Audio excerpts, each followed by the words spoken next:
پیدائش کی کتاب 47واں باب۔ تب یوسف نے آ کر فرعون کو خبر دی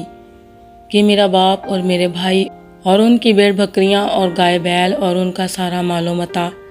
ملک کنعان سے آ گیا ہے، اور ابھی تو وہ سب جشن کے علاقہ میں ہے۔ پھر اس نے اپنے بھائیوں میں سے 5 کو اپنے ساتھ لیا اور ان کو فرعون کے سامنے حاضر کیا، اور فرعون نے اس کے بھائیوں سے پوچھا، تمہارا پیشہ کیا ہے؟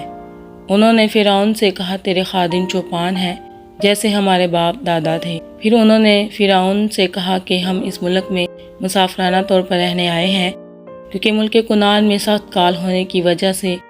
وہاں تیرے خادموں کے چوپاؤں کے لیے چرائی نہیں رہی، سو کرم کر کے اپنے خادموں کو جشن کے علاقہ میں رہنے دے۔ تب فرعون نے یوسف سے کہا کہ تیرا باپ اور تیرے بھائی تیرے پاس آ گئے ہیں، مصر کا ملک تیرے آگے پڑا ہے، یہاں کے اچھے سے اچھے علاقہ میں اپنے باپ اور بھائیوں کو بسا دے، یعنی جشن ہی کے علاقہ میں ان کو رہنے دے، اور اگر تیری دانست میں ان میں ہوشیار آدمی بھی ہو تو ان کو میرے چوپاؤں پر مقرر کر دے۔ اور یوسف اپنے باپ یعقوب کو اندر لایا اور اسے فرعون کے سامنے حاضر کیا، اور یعقوب نے فرعون کو دعا دی، اور فرعون نے یعقوب سے پوچھا کہ تیری عمر کتنے سال کی ہے؟ یعقوب نے فرعون سے کہا کہ میری مسافرت کے برس 130 ہے، میری زندگی کے ایام تھوڑے اور دکھ سے بھرے ہوئے رہے، اور ابھی یہ اتنے ہوئے بھی نہیں ہیں جتنے میرے باپ دادا کی زندگی کے ایام ان کے دورے مسافرت میں ہوئے۔ اور یعقوب فرعون کو دعا دے کر اس کے پاس سے چلا گیا، اور یوسف نے اپنے باپ اور بھائیوں کو بسا دیا، اور فرعون کے حکم کے مطابق رمسیس کے علاقہ کو جو ملک مصر کا نہایت زرخیز خطہ ہے ان کی جاگیر ٹھہرایا۔ اور یوسف اپنے باپ اور اپنے بھائیوں اور اپنے باپ کے گھر کے سب آدمیوں کی پرورش ایک ایک کے خاندان کی ضرورت کے مطابق اناج سے کرنے لگا، اور اس سارے ملک میں کھانے کو کچھ نہ رہا، کیونکہ کال ایسا سخت تھا کہ ملک مصر اور ملک کنعان دونوں کال کے سبب سے تباہ ہو گئے تھے۔ اور جتنا روپیہ ملک مصر اور ملک کنعان میں تھا وہ سب یوسف نے اس غلہ کے بدلے جسے لوگ خریدتے تھے لے کر جمع کر لیا، اور سب روپیہ کو اس نے فرعون کے محل میں پہنچا دیا۔ اور جب وہ سارا روپیہ جو مصر اور کنعان کے ملکوں میں تھا خرچ ہو گیا تو مصری یوسف کے پاس آ کر کہنے لگے، ہم کو اناج دے، کیونکہ روپیہ تو ہمارے پاس رہا نہیں، ہم تیرے ہوتے ہوئے کیوں مرے؟ یوسف نے کہا کہ اگر روپیہ نہیں ہے تو اپنے چھپائے دو، اور میں تمہارے چھپاؤں کے بدلے تم کو اناج دوں گا۔ سو اپنے چھپائے یوسف کے پاس لانے لگے، اور یوسف گھوڑوں اور بھیڑ بکریوں اور گائے بیلوں اور گدھوں کے بدلے ان کو اناج دینے لگا، اور پورے سال بھر ان کو ان کے سب چھپاؤں کے بدلے اناج کھلایا۔ جب یہ سال گزر گیا تو وہ دوسرے سال اس کے پاس آ کر کہنے لگے کہ اس میں ہم اپنے خداوند سے کچھ نہیں چھپاتے، ہمارا سارا روپیہ خرچ ہو چکا، اور ہمارے چھپاؤں کے غلوں کا مالک بھی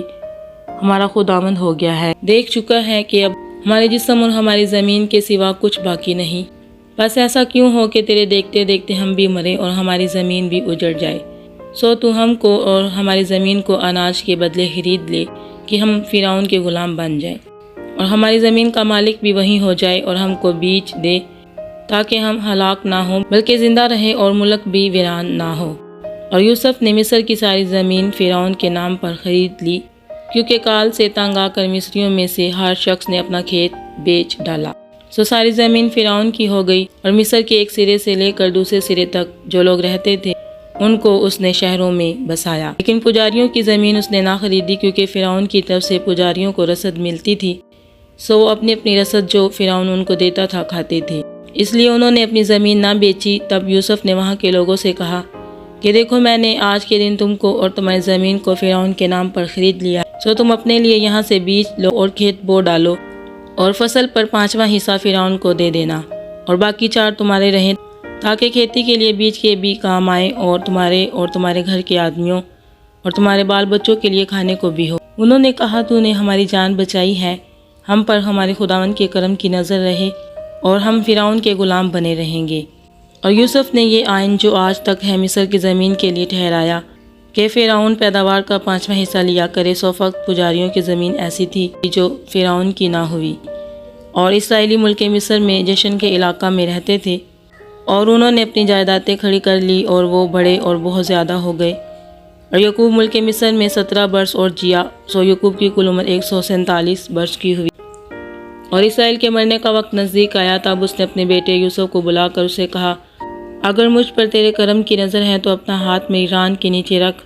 اور دیکھ، مہربانی اور صداقت سے میرے ساتھ پیش آنا، مجھ کو مصر میں دفن نہ کرنا،